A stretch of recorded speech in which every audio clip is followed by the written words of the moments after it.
Hi guys. How are you? Now, this video I'm doing right now is, something very different, but it's, one that I think I should have done a long time ago, but I didn't. And this video is actually, this video is going to be, me doing an impression, of somebody. And in this case, I will be doing my impression of John F. Kennedy. Yeah. In fact, I'm going to read his inaugural address in his voice and see what you guys think of it. Okay, so here we go.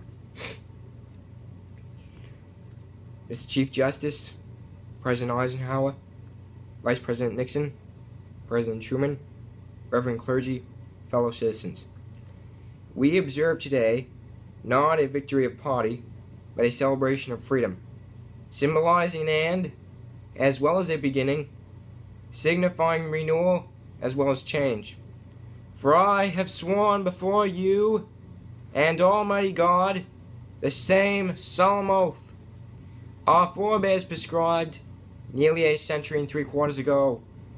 The world is very different now, for man holds in his mortal hands the power to abolish all forms of human poverty and all forms of human life. And yet the same revolutionary beliefs for which our forebears fought are still an issue around the globe. The belief that the rights of man come not from the generosity of the state, but from the hand of God. We dare not forget today that we are the heirs of that first revolution. Let the word go forth from this time and place to friend and foe alike that the torch has been passed to a new generation of Americans born in this century, timid by war, disciplined by a hard and bitter peace, proud of our ancient heritage, and unwilling to witness or permit the slow undoing of those human rights to which this nation has always been committed, and to which we are committed today, at home and around the world.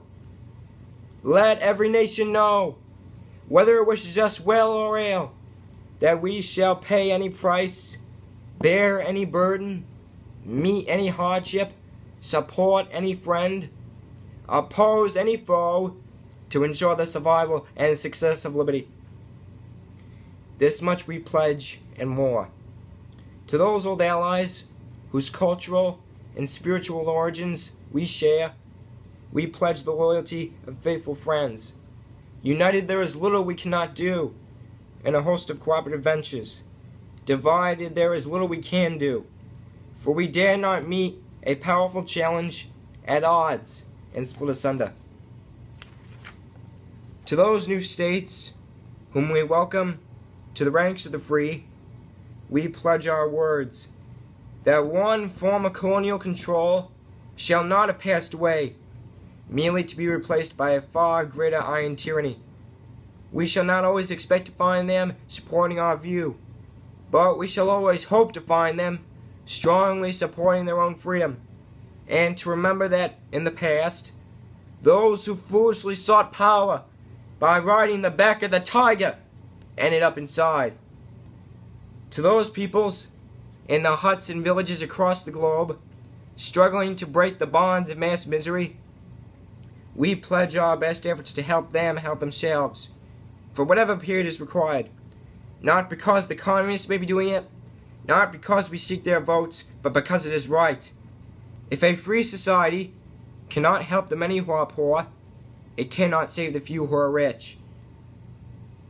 To our sister republics south of our border, we offer a special pledge to convert our good words into good deeds, in a new alliance for progress, to assist free men and free governments in casting off the chains of poverty. But this peaceful revolution of hope cannot become the prey of hostile powers. Let all our neighbors know that we shall join with them to oppose aggression or subversion anywhere in the Americas. And let every power know that this hemisphere intends to remain the master of its own house. To that World Assembly of Sovereign States, the United Nations, our lost best hope, in an age where the instruments of war have far outpaced the instruments of peace, we renew our pledge of support to prevent it from becoming merely a forum for invective, to strengthen its shield of the new and the weak, and to enlarge the area in which its writ may run. Finally, to those nations who would make themselves our adversary, we offer not a pledge, but a request, that both sides begin anew the quest for peace, before the dark powers of destruction, unleashed by science, engulf all humanity in planned or accidental self-destruction. We dare not tempt them with weakness, for only when our arms are sufficient beyond doubt can we be certain beyond doubt that they will never be employed. But neither can two great and powerful groups of nations take comfort from our present course. Both sides overburdened by the cost of modern weapons, both rightly alarmed by the steady spread of the deadly atom, yet both racing to alter the uncertain balance of terror that stays the hand of mankind's final war. So let us begin anew, remembering on both sides that civility is not a sign of weakness, and sincerity is always subject to proof.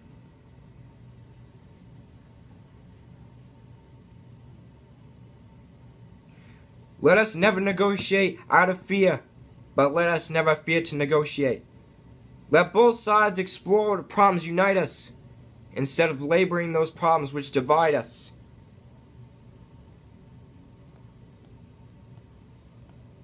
Let both sides, for the first time, formulate serious and precise proposals for the inspection and control of arms, and bring the absolute power to destroy other nations under the absolute control of all nations. Let both sides seek to invoke the wonders of science instead of its terrors. Together let us explore the stars, conquer the deserts, eradicate disease, tap the ocean depths, and encourage the arts and commerce. Let both sides unite to heed in all corners of the earth the command of Isaiah, to undo the heavy burdens, and to let the oppressed go free. And if a beachhead of cooperation may push back the jungle of suspicion, let both sides join in creating a new endeavor, not a new balance of power, but a new world of law, where the strong are just, and the weak secure, and the peace preserved.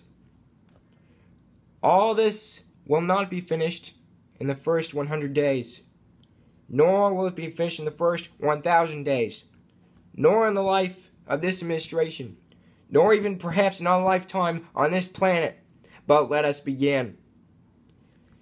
In your hands, my fellow citizens, more than mine, will rest the final success or failure of our course. Since this country was founded, each generation of Americans has been summoned to give testimony to its national loyalty.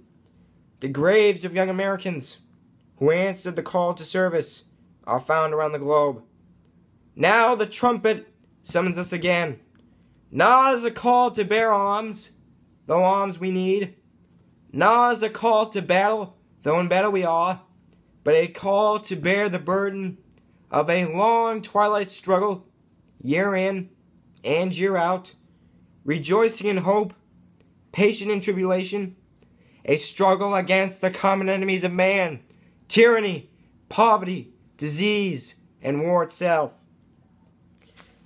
Can we forge against these enemies a grand and global alliance, north and south, east and west, that can ensure a more fruitful life for all mankind? Will you join in that historic effort? In the long history of the world, only a few generations have been granted the role of defending freedom in its hour of maximum danger. I do not shrink from this responsibility. I welcome it. I do not believe that any of us would exchange places with any other people or any other generation. The energy, the faith, the devotion which we bring to this endeavor will light our country and all who serve it, and the glow from that fire can truly light the world. And so, my fellow Americans, ask not what your country can do for you. Ask what you can do for your country. My fellow citizens of the world, ask not what America will do for you, but what together we can do for the freedom of man.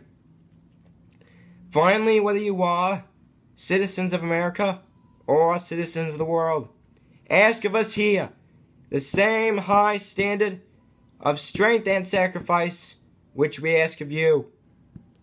With a good conscience, our only sure reward, with history the final judge of our deeds, let us go forth to lead the land we love, asking His blessing and His help, but knowing that here on earth, God's work must truly be our own.